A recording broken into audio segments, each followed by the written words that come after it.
Yes, but again, I'm reluctant to get into an issue that we're not climate policymakers. Yeah. We don't have to weigh these decisions as you do. It's really a question for elected officials. Regarding the president, how much higher could the interest rate go? What does the worst case scenario look like?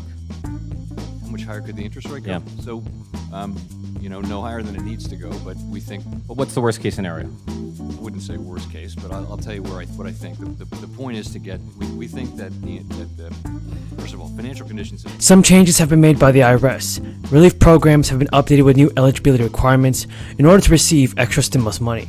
The low-income households are now able to apply for $500 checks. And now, motorists getting ready for the 4th of July are feeling a little relief as the nation's average gas price continues to fall. But the looming hurricane season may cause more pain at the pump. Gas Buddy reports the nation's average gas price has declined for the second week in a row.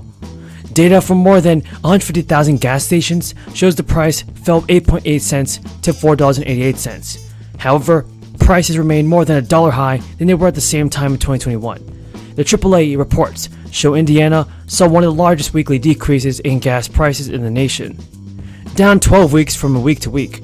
According to AAA, the average price of a gallon of gas as of June 27th in Indiana is $5.01. In comparison, at this time last year, the average gas price was $3.12. While gas prices may continue to fall the other week, experts warn that any sudden jolts could cause a turnaround. He provided the example of when the peak of a hurricane season arrives. We could see a spike at the pump.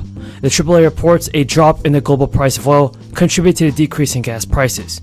Fears of a potential global recession led to a less demand for oil. Oil prices dropped from $110 per barrel to around $107 per barrel. While gas prices have dropped in Indiana over the last weeks, motorists are about to see an increase in cost. On Friday, 2 taxes on gas will increase. This includes the gas use tax and the gas excise tax. The tax will increase from 32 cents to 33 cents due to an annual increase as per Indiana law. Roughly 300,000 Massachusetts residents are about to get a $500 check in the mail. Governor Charlie Baker's administration said they have already began mailing the second, large round of $500 automatic direct income payments to low-income workers. 3 to 3.5% by the end of this year, and then maybe 3.5 to 4%. Now that's all highly conditional, based on many assumptions. I think we'll do what makes sense as we go, but those are rough estimates, I think, of what we think might turn out to be appropriate. And then the Fed has a target of 2%. How long will it take you to reach the target? So we, in forecasts, I would say generally, my colleagues and I expect that inflation will move down over the course of the next 2 years, much closer to the target. My understanding is that one of your projections is that headline and core inflation will subside in 2023 to 2.6 and 2.7% respectively. Is there any historical precedent for reducing inflation as rapidly as the Fed is projecting?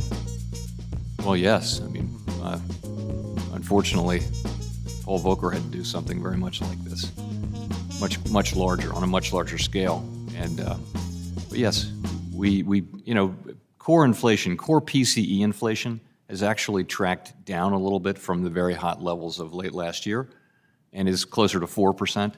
So I think it's plausible that through using our tools and ideally the supply side healing, that we could get inflation down to those levels next year. As I understand it, there are 2 models of CBDCs, intermediated and disintermediated. The Fed can either operate through the commercial banking system, or it can enable consumers to have direct accounts with the Fed. Which approach are you inclined to favor? Intermediated.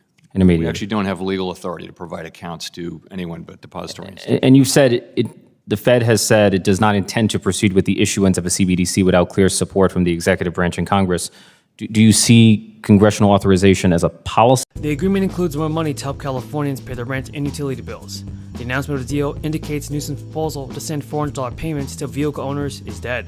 Newsom has initially made the proposal to provide targeted relief from high gas prices that his administration said could be sent to Californians more quickly than payments to tax filers. But he said to get lawmakers to sign on to the idea. But he failed to get lawmakers to sign on to the idea. Newsom and other lawmakers called their agreement a framework for the 2023 and 2022 budget, meaning they will continue to work out the details on other aspects of the spending plan over the coming weeks.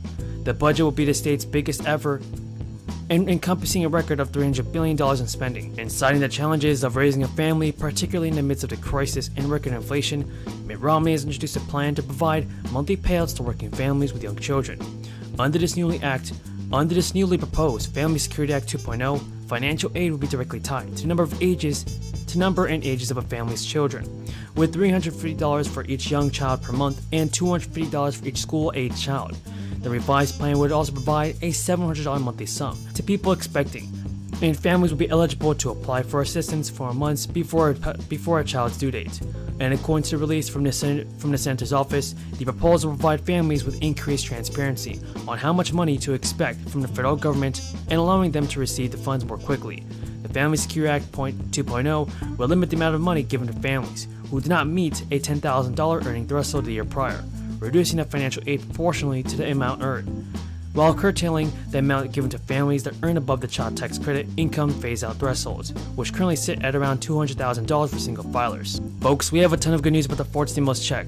And by the way, what do you think about President Biden and his work on this? And causing prices to go up. And then once there were insolvencies and IPOs really fell off, we got into the dot-com bubble. Now, things that survived from this are actually companies that we're all really used to today, which is Amazon, Qualcomm, Microsoft is of note, and even Apple. So what's really important about taking a lesson from the dot-com bubble is everything fell in this type of scenario. There was a lot of influx saturating the market, and there was a lot of difficulties finding valuation within those securities because it was a disruptor. It's innovation to technology. So that's the takeaway from this, is things that survived the dot-com bubble had a clear product roadmap, had a clear set to innovation or to positive revenues, and that allowed them to be positive and come out of it. All right, so really well. That seems like a pretty clear roadmap of where you should go with your cryptocurrency investing. But obviously, cryptocurrency is just a bit of a different industry. So when we're looking at coins to invest in, if you're an investor, what is the equivalent when it comes to cryptocurrency to what you were just saying about an Apple, a Qualcomm, or an Amazon? Yeah, so if you take a look at the chart of Bitcoin, and then you can see all of the cryptos on a yearly basis that have come into the market. It starts with very little, and now we're up to 20,000. And what's really interesting is Bitcoin started with about 90% of market share, and it's at 43% now. So anything with a large market cap and clear management and understanding the roadmaps that are there, it's difficult to assess valuation just like it was in the dot-com bubble. However, market cap and dominance in an industry can certainly give us an insight. And additionally, what was needed in the dot-com bubble was regulation. So things like the collapse of Luna sets the path forward for regulation. And once that comes out, then that increases investor confidence, in which case